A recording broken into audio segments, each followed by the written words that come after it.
Nagsimula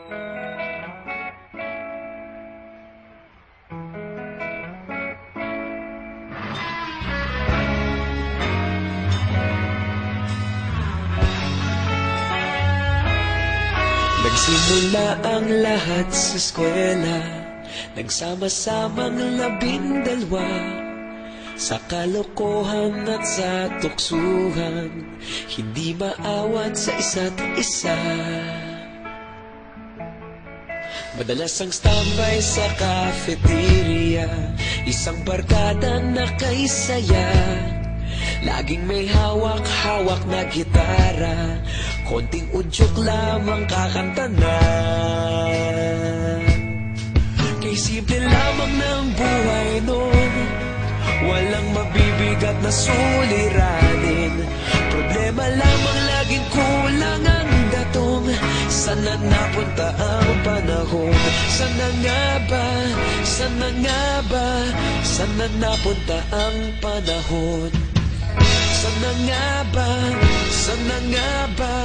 Sana napunta ang panahon? Sa unang ligaw kayo'y magkasama, magkasabwat sa pambobola.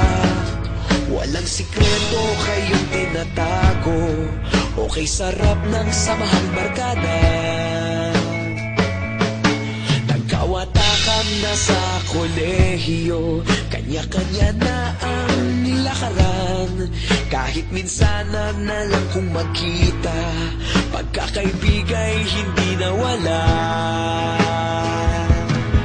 At kung saan na napadpad ang ilan, sa dating eskwela meron ding naiwan. Meron pa ng mga ilang nawala na lang, nakakamiss ang dating samahan. Sana nga ba? Sana nga ba? Sana nga bang barkada ngayon? Sana nga ba? Sana nga ba? Sana nga bang barkada ngayon?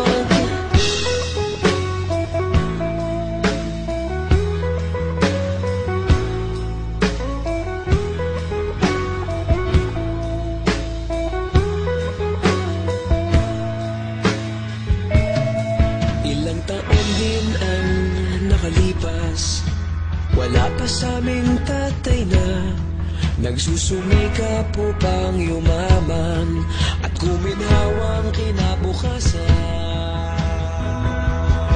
Paminsan-minsan kami nagkikita, mga naiwan at natira. At gaya nung araw namin sa eskwela, pag magkasama'y nagwawala.